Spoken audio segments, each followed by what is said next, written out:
It is time for a brutal reality check. Monkey's cognitive health is evaporating into a cloud of brain rot. Observe the pattern. The moment a flicker of internal discomfort arises, perhaps a wave of exhaustion, or a sudden pang of anxiety, monkey's physiology takes over. The device glows. The thumb executes a rhythmic, infinite descent through the feed. This isn't a conscious decision. It is a hardwired emergency response triggered by monkey's internal software. The truth is, monkey isn't a failure. The primitive brain is simply hunting for a synthetic comfort object to mask the friction of a stressful world. That chemical surge of dopamine arrives instantly, but after an hour of mindless consumption, monkey wakes up feeling mentally drained and strangely hollow. This presentation offers a full system reset. Discover 7 strategic protocols to help monkey navigate emotional turbulence without surrendering to the screen. It is time for monkey to reclaim the throne from the digital architects. Monkey assumes the problem is a lack of willpower. In reality, monkey is being stalked. The digital jungle is rigged with invisible snares, psychological triggers that ignite the brain rot. To survive this environment, motivation is useless. Monkey needs a tactical blueprint. Inside this session, monkey identifies the specific emotions that make the hand reach for the device. Monkey masters the technique of breaking the habit loop. Monkey even learns to find power in the silence of boredom. Finally, monkey discovers why embracing a messy start with the troop is the ultimate antidote. The upgrade begins now. Monkey assumes the scroll is a random choice. It's actually a calculated retreat. Brain rot follows a precise, repetitive choreography. It's the intermission ritual. Monkey hits a wall with a difficult project frustration. Monkey waits for a kettle to boil emptiness. Monkey finishes a long day exhaustion. In these high-risk intervals, the hand gravitates toward the screen as if pulled by a string. The smartphone isn't a communication device. It is a technological security blanket. Whenever the internal environment becomes too heavy or too quiet, monkey wraps this flickering light around monkey's nervous system. It numbs the friction. It provides a trapdoor out of the present moment. If monkey feels isolated, the feed mimics connection. If monkey feels small, the algorithm provides a distraction. It is a portable escape hatch for a primate who is terrified of his own thoughts. But here is the fatal flaw in the logic. Relying on the screen is coping through ghosting. Instead of metabolizing the stress, monkey simply disappears from it. It's like trying to navigate a storm by wearing a blindfold. The waves keep hitting, but monkey has lost the ability to steer. By using brain rot to dodge discomfort, monkey effectively handicaps his own resilience. The hidden cost of these instant hits is a mind that has forgotten how to handle the weight of real life. Self-loathing won't fix this. Strict rules will break. If monkey tries to stop using raw willpower, the underlying hunger for escape remains unaddressed. The transformation begins with data. Monkey stops pointing fingers and starts taking notes. Monkey charts the tripwires. Is it the pressure of a looming deadline? The hollow silence of a Sunday afternoon? Once monkey identifies what the brain is truly starving for, the power balance shifts. Monkey is no longer an addict to a habit. Monkey is an architect of a new system. Monkey doesn't need to suppress the impulse. Monkey needs to upgrade the response. Monkey's hand is a heat-seeking missile. It launches toward the social media icon before monkey even feels the sting of boredom. In this digital landscape, every path is greased. No hurdles, no checkpoints, just a high-speed slide into the dopamine trap. Some monkeys attempt the burned earth policy. They wipe every app. But then monkey feels cut off from the troop. Monkey needs to coordinate jungle gatherings. Monkey needs the news. So monkey reinstalls everything. The loop restarts. The issue isn't the software. It's the ghost pilot. Monkey's consciousness is currently idling on a low-friction runway where screen on leads to infinite scroll with zero mental engagement. Monkey needs to install a digital speed bump. Enter the tactical delay. Monkey sets up a barrier like the 1-sec protocol that functions as a mental circuit breaker. Now when monkey triggers the app, it doesn't fire up. Instead, the screen goes dark. It commands monkey to observe one full breath. Expansion. Contraction. Then a prompt appears. What is your objective here? This is a cognitive interruption. It's like placing a heavy boulder across a path monkey runs every morning. For a heartbeat, the ghost pilot is forced to disengage. The awareness monkey wakes up. It yanks the steering wheel away from the impulsive, craving-driven brain and hands it to the intentional brain. Often during that mandatory pause, monkey realizes, I don't actually care about this. I'm just avoiding a task. Monkey exits. The craving vanishes. By injecting resistance, monkey stops being a slave to a reflex. Behavior thrives on easy access. When monkey makes the distraction slightly more expensive to reach, the brain stops choosing it by default. Monkey doesn't need a stronger will. Monkey needs a slower gait.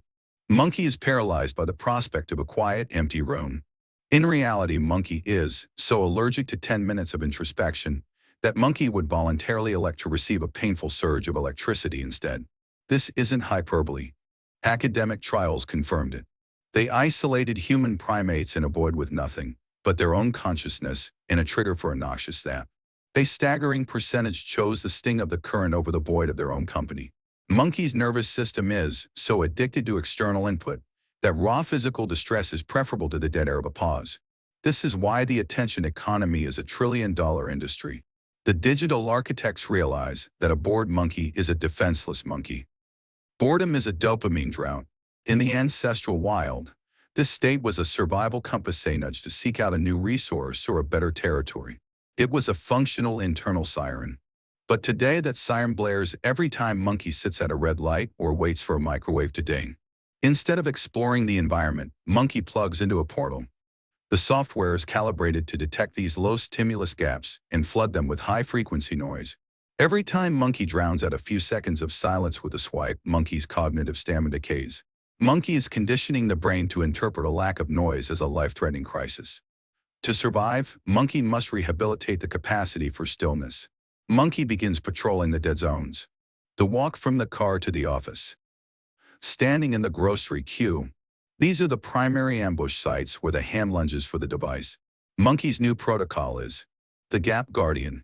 When the itch of emptiness strikes during these short transitions, monkey remains stationary. Monkey observes the architecture. Monkey listens to the background hum. Monkey notices the rhythm of his own breathing. Initially, it feels like monkey's brain is starving.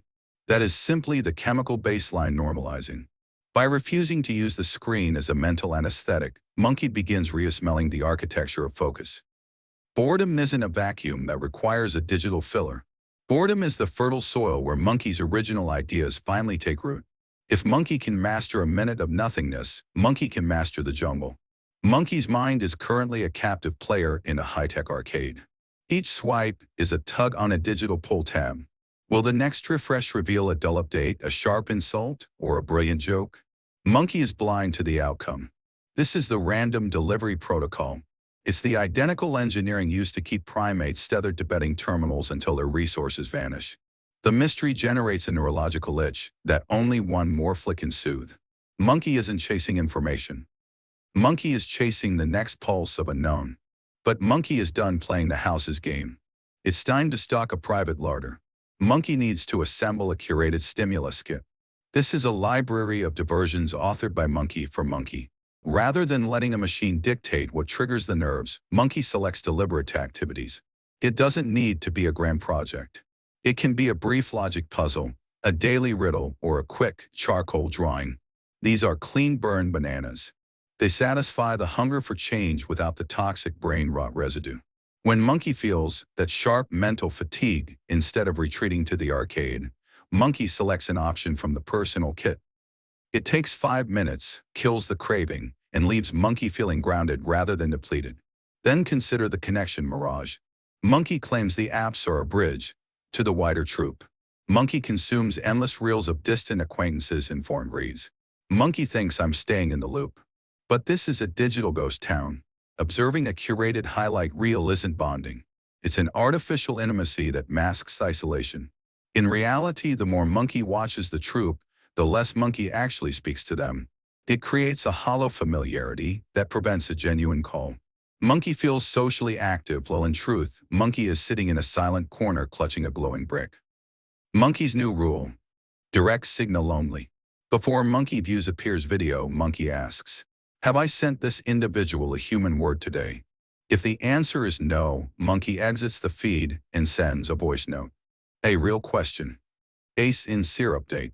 Browsing gives monkey a social echo. It sounds like life, but it's just a reflection.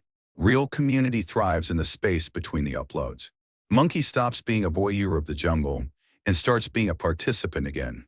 Monkey doesn't need to monitor everyone's status. Monkey needs to acknowledge their existence. By swapping the machine's noise for a personal menu and swapping monitoring for messaging, Monkey bankrupts the casino. The system fails. Monkey thrives. Monkey is stuck in the high-definition mirror trap. In the digital world, every other primate appears to be an expert. They execute flawless backflips on their first attempt. They cook gourmet meals in 10-second clips. Their jungle always looks sunny. When Monkey observes them, a wave of social anxiety hits. Monkey wants to explore a new trail, but Monkey is terrified of tripping over a vine.